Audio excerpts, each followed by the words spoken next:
hidup ini sama, mau dimanapun sama. Manusia membutuhkan makan, minum, physiologis need, safety need, nyaman, aman, love need, esteem need, dihargai, aktualisasi diri. Dalam bisnis pun kita harus menggunakan ilmu yang sama. Ya, kalau kita bisnis makan, minum, dan sebagainya, apapun bentuk makanan kita, jangan lupa orang itu butuh love, butuh merasa dihargai, butuh merasa ditemani. Makanya kalau misalnya kita buka toko, pancarkanlah cinta di situ, karena itu yang dicari orang. Pancarkan cinta itu konkretnya maksudnya Senyum kita kan sebuah pancaran cinta juga. Gitu ya. Senyum yang tulus, bukan perkara dia harus membeli apa enggak gitu. Ya. Karena kadang ada orang datang ke toko kita tidak benar-benar untuk belanja, hanya untuk berteduh, hanya untuk ini. Udah temani ngobrol, itu cara kita memberi love. Beri dia harga diri. Beri dia harga diri. Nah, setelah kita beri harga diri, kita izinkan dia mengaktualisasikan dirinya. Kalau dia belum punya uang untuk beli, ya nggak apa-apa. Kita tetap hormati. Nah, ini mungkin akan balik. Oke. Nah, kayak gitu. Pak, ya, Pak Wayan tadi sempat jenengan nyinggung soal kecerdasan tubuh, Pak. Yeah. Saya itu kan udah kemasukan banyak data ya, ketika kemudian wawancara narasumber Ngaji Roso yang sebegitu banyaknya bahwa minuman bersoda itu nggak bagus. Misalnya kayak sebut merek aja, misalnya Krating Deng, terus kemudian Extra Joss dan lain sebagainya. Itu kan banyak yang bilang itu kurang sehat dan seterusnya gitu. Sehingga lebih dari 8 tahun kali ya sudah nggak mengkonsumsi yang begitu-begituan gitu, Pak. Pas di Bali kemarin tuh, pas kita selesai acara reuni itu, Pak, saya kan di Ubud, ya kan. Tiba-tiba ngopi kan di pinggir jalan, mbak-mbak jual gitu. Wih, ada Extra Joss gitu kan. Setelah 8 tahun nggak minum kan. Ngicip, Pak, ngicip sedikit gitu. Wah, langsung batuk sampai 3 hari atau berapa gitu kan. Terus kemudian di Jakarta tuh ada yang kasih oleh-oleh. Salah satunya tuh ada Coca-Colanya, bersoda kan. Ngicip sedikit. Wih, langsung batuk lagi gitu kan. Itu tuh sebenarnya tubuh sudah kasih sinyal atau sebenarnya gara-gara data atau gimana menurut Pak Wayan Mustika? Bali ini kan daerah pariwisata, Mas Hendra. Dulu taksi nggak banyak, Mas Hendra. Taksi airport nggak banyak. Taksi online juga nggak ada. Karena nggak ada yang pakai. Lama-lama karena banyak pariwisata datang, taksi online banyak terbentuk. Taksi yang biasa juga banyak terbentuk. Nah, akhirnya semua jalan lancar. Karena sudah memang pembeli pemakai dan pelayannya ada, yang servernya ada gitu. Suatu ketika turis sepi,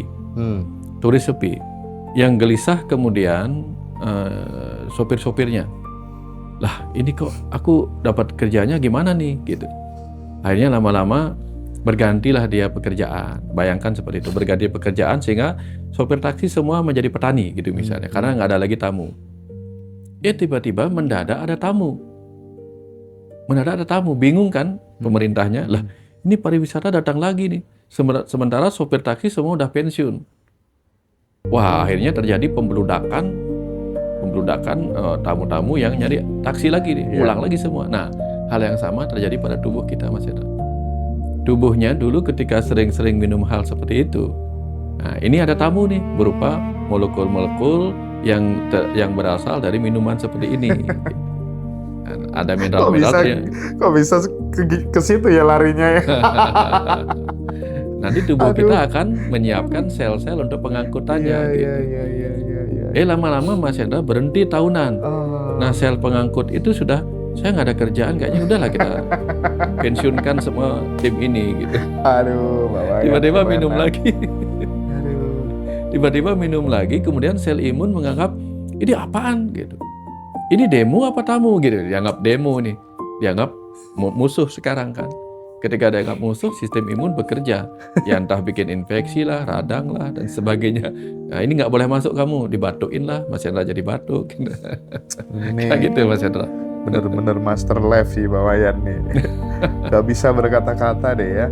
mending kita kayaknya konsultasi bareng-bareng aja deh ya teman-teman ya. Silakan yang teman-teman yang live TikTok yang mau konsultasi. Karena dari tadi banyak banget yang pengen gimana caranya konsultasi ke Bapak ini, gimana caranya bisa konsultasi ke Pak Wayan, itu kan banyak sekali ya. Silakan buat sahabat. Oh, link Shopee, Shopee-nya Ngaji Roso aja Kak, boleh. Di situ banyak buku-bukunya Pak Wayan ya. Link Shopee Ngaji Roso boleh. Atau mau di TikTok Shop langsung juga boleh. Silahkan ya. Silakan bagi sahabat-sahabat yang misalnya pengen konsultasi online ya, mumpung ada kesempatan sama beliau langsung gitu ya. Silakan Pak, saya mau nulis buku perjalanan spiritual saya.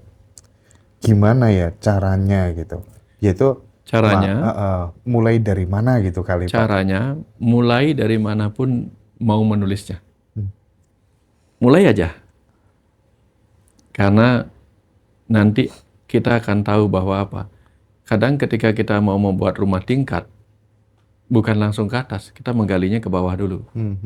Nah, ketika kita ingin membuat sebuah buku, kita nggak tahu dari mana harus mulai. Saya sering begitu. Saya bikin aja karena pengantarnya dulu. Bikin pengantar aja dulu. Setelah itu, setelah selesai kata pengantarnya, bikin apa daftar isinya, bla bla bla gitu. Walaupun belum ada daftar isi misalnya, udah daftar isi gitu aja kosong gitu. Lalu tiba-tiba menulis apa, udah mulailah dari situ. Gitu. Itu caranya. Pokoknya mulai aja. Yang penting mulai dulu ya Pak. Mulai dulu. Pokoknya kita ini hidup di dunia material. Di dunia material kita kena hukum kelembaman Newton. Sesuatu yang bergerak akan cenderung terus bergerak. Sesuatu yang diam akan cenderung terus diam. Jadi begitu ada keinginan menulis buku, tulis saja. Yang penting ubah wacana jadi tindakan nyata Nah, gitu itu. kira-kira ya. Nah, perkara Apapun nanti ada hasilnya hal-hal yang nanti perlu gitu Pak ya. Iya, perkara ada hal-hal yang nanti perlu diperbaiki, diedit udah biasa. Oke. Saya selesai bikin buku tuh ngeditnya berulang-ulang. Udah biasa. Salah ketik banyak Oke. gitu. Gimana sih Pak caranya, ini nih Mas Pandu Jaya, gimana sih Pak caranya memvisualisasi jualan rame gitu Pak?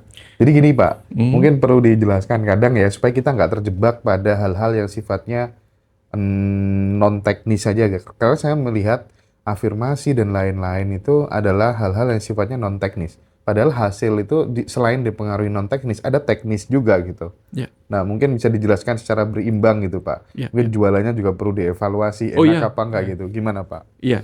Contoh misalnya, tentu kalau kita mau jualannya laris, nggak usah cari penglaris lah.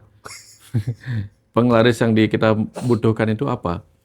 Visualisasikan kita lagi buka toko apapun itu, kita lagi buka toko, tiba-tiba kita lihat di depan, begitu kita buka pintu apa namanya itu, pintu railingnya, Iya. tiba-tiba di depan sana sudah orang nunggu semua kayak antrean gitu, seakan-akan mereka sudah, dan kita rasakan diri kita lagi bingung nih, hah?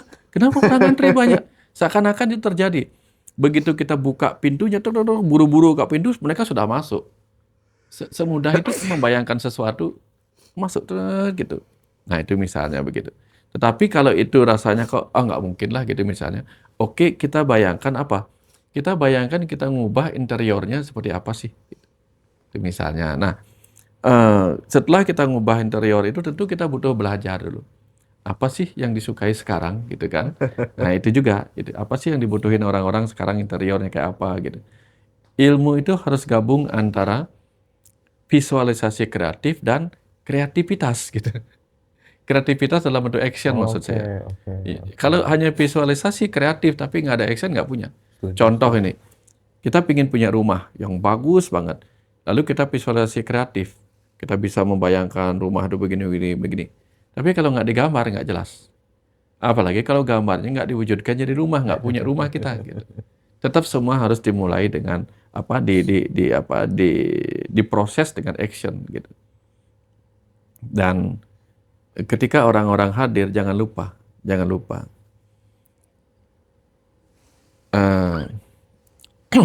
hidup ini sama, mau dimanapun sama.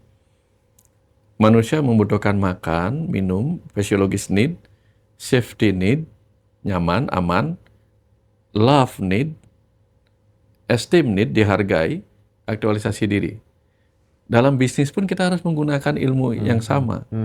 Ya, kalau kita bisnis makan, minum, dan sebagainya, apapun bentuk makanan kita, jangan lupa orang itu butuh love, butuh merasa dihargai, butuh merasa ditemani. Makanya kalau misalnya kita buka toko, pancarkanlah cinta di situ, karena itu yang dicari orang. Pancarkan cinta itu konkretnya maksudnya Senyum kita kan senyum sebuah dengan pancaran cinta juga. tulus gitu ya. Senyum yang tulus, bukan perkara Bukan dia harus membeli apa dibuat-buat juga anda gitu gitu. ya. Karena kadang ada orang datang ke toko kita tidak benar-benar untuk belanja, hanya Oh, untuk berteduh, hanya untuk ini. Udah temani ngobrol. Itu cara kita memberi love.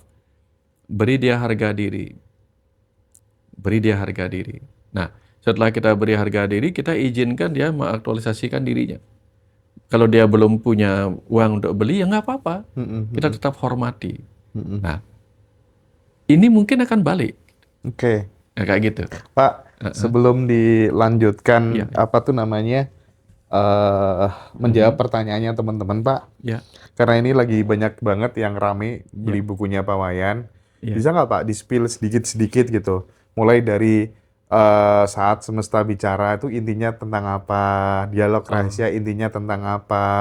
Oh, Terus kemudian ada usada dapat dan lain sebagainya gitu Pak. Biar teman-teman tuh, aku kayaknya butuh ini gitu. Oh, Biar oke, tahu oke, gitu oke. Pak. Iya, Tolong Pak. Kalau buku pertama saya dulu kan Dialog Spiritual 1 dan 2. Iya. Saya kompilasi menjadi buku Dialog Rahasia. Itu berisi percakapan saya ketika mengalami automatic writing.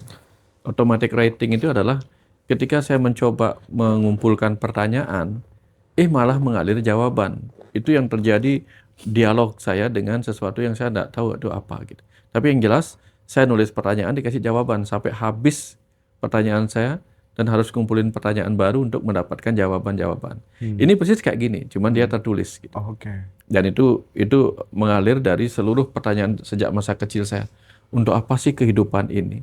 Kenapa sih orang harus kumpulin uang, tahu-taunya untuk mati gitu? Iya, iya, iya. Tuhan itu siapa sih? Dan seterusnya lah gitu. Nah, ketika buku Dialog Rahasia itu sudah beredar, nggak ada orang menemui saya karena ternyata zaman itu nggak ada orang tahu di mana menghubungi saya. Iya. Lalu saya kepikiran untuk menuangkan dalam bentuk buku hal-hal yang tidak tertulis di dalam buku Dialog Spiritual. Oke. Tentang bagaimana kita melihat Tuhan di mana-mana dengan belajar ke dalam diri kita, mengaji diri, gitu. Mengaji diri dan mengaji alam. Nah, disitulah kemudian mengalir buku menjadi buku Dunia Tanpa Suara. Oke. Jadi artinya ketika kita berhasil melihat dia di mana-mana, kita kehilangan kata-kata. Dunia tanpa suara ya, Dunia Pak. tanpa suara. Nah, ini disematkan teman-teman. Nah, setelah Dunia Tanpa Suara itu saya ngisi acara di Ubud. Pas ngisi acara di Ubud dalam sebuah retret tahun 2010-an itu. Di sana tiba-tiba mengalir sebuah pesan. Nah, berhentilah kalian bertengkar hanya karena perbedaan nama yang kalian berikan kepadaku yang sesungguhnya satu. Itu pesannya waktu itu pertama. Dan semua orang menangis termasuk saya ketika mengalirkan pesan itu. Lalu saya minta pesan itu diberikan menjadi satu buku. Akhirnya setiap malam diberikanlah satu bab, hanya satu bab, nggak bisa lebih. Terus mengalir tiap malam satu bab tentang surga, neraka, dan seterusnya. Nah, itulah yang kemudian menjadi buku Saat Semesta Bicara. Itu buku keempat. Ya. Keempat itu, Pak ya? Keempat, karena yang Dialog Rahasia itu kan 1 dan 2 kompilasi dulu. dari Dialog Spiritual 1 dan 2. Iya, itu jadi ke buku keempat. Nah, setelah selesai itu, saya pikir buku Saat Semesta Bicara itu buku terakhir. Ternyata enggak. Enggak ya? Saya diajarkan membaca alam. Disitulah kemudian setiap hari saya dikasih 1-2 pengetahuan dari alam itu. Share di Facebook, share. Kemudian saya kumpulkan menjadi 4 buku. Jadi ada buku Pesan Langit dan Bumi 1, Pesan Langit dan Bumi 2. Kemudian Berguru pada Langit dan Bumi 1, Berguru pada Langit dan Bumi 2. Sekarang saya lagi mau kompilasi, tapi yang dulu sudah ada, masih ada itu. Nah, ternyata 4 buku selama 4 tahunan itu. Jadi 2010 sampai 2014, 4 tahun itu. itu semacam latihan saya untuk kemudian membaca sebuah momen di mana bunga alamana jatuh, yang kemudian mengalir lebih deras lagi menjadilah buku Tuhan Segala Agama. Di mana di situ dia bicara, akulah kecerdasan semesta tak terbatas. Dan dari situ saya bisa memahami bagaimana ciptaan ini ada. Tidak menyebut dirinya Tuhan, tapi menyebut dirinya, akulah kecerdasan semesta tak terbatas, yang menjadi pencipta segala sesuatu ini. Dari situ jelasin. 2015, tadi kan Tuhan Segala Agama judulnya. 2015 kemudian ada yang nanya, Mbak Heni Handayani nanya pas ke rumah, Dewayan, kalau Tuhan itu kecerdasan semesta tak terbatas, lalu dari mana Tuhan yang tak berwujud itu menciptakan segala wujud alam material ini? Kan segalanya nggak ada dulunya. Kalau dia hanya mengisi ruang kosong. Nah tiba-tiba waktu itu saya ngomong, saya nggak tahu jawabannya, tapi karena ditanya ngomong. Dia adalah kecerdasan yang menunjukkan kemampuan jadi energi, memadat jadi materi, dan seterusnya. Tiba-tiba saya kaget dengan jawaban itu. Dan itu terus mengalir, Mas Hendra, terus mengalir, menjadilah buku Rahasiamu Rahasiaku. Yang di Islam akan dikenal sebagai Al-Insan Siri wa Anasiruhu. Nah, setelah selesai itu, Mas Hendra, tahun 2000, itu kan tadi 2015. Tahun 2017, saya lagi seru-serunya itu Mahabharata di Antipi. Oh iya. Setiap melihat Mahabharata, ada pesan mengalir dari tayangan itu. Padahal nonton TV ya? Nonton TV, pesan mengalir, sesuatu yang orang nggak lihat, saya juga nggak lihat. Akhirnya setiap makna mengalir itu saya share di Facebook. Terus saya dikit-dikit. Dan orang-orang pingin itu dibukukan. 2017 saya mulai bikin bukunya. Terhenti di 100 halaman. 2023 saya ulangi, lanjutkan lagi, pindah ke InDesign, saya desain sendiri bukunya, berhenti di 200 halaman. Nah, kemarin itu saya bicara, Mas Hendra. Ini yang saya contohkan tadi. Saya berikan perintah kepada diri saya, akhir tahun ini harus jadi. Itu saya beri perintah. Tapi apa yang terjadi, Mas Hendra? Sampai November belum lanjut. Depan laptop saya bengong, nggak jadi. Masuk ke awal Desember, nggak jadi lagi nih, Mas Hendra. Sampai menjelang tanggal 21 Desember, ngaji Roso tanggal 20 kan? Ngaji Roso di Aston tanggal 20. Aduh, ini sebentar lagi akhir bulan Januari, akhir tahun 2025, dan saya belum bikin apa-apa. Tapi ternyata itu contoh fakta bahwa apa? Program saya sedang jalan, Mas Hendra. Besoknya sepulang dari hotel itu, Mas Hendra, tiba-tiba saya ingin sembahyang. Ada kerinduan mendalam untuk sembahyang gitu. Tanggal 21 malam saya sembahyang. Setelah selesai sembahyang, nggak kepingin nulis, bukan. Hanya pingin duduk di depan laptop. Setelah itu apa? Buka InDesign, buka Mahabharata, tiba-tiba lanjut nulis satu bab. Satu bab tanggal 21, besoknya lanjut pagi-pagi 4 bab, tapi satu hari itu, tanggal 23 6 bab, tanggal 24 kosong, tanggal 25, dan seterusnya, Mas Hendra. Tanggal 27 habis dia. Menjadi 300 halaman. Beres dia tiba-tiba, karena ternyata diprogram untuk apa? Selesai akhir tahun tuh saya, waduh, ternyata dia selesai gitu. Nah, itu tapi nanti tuh. Itu nanti.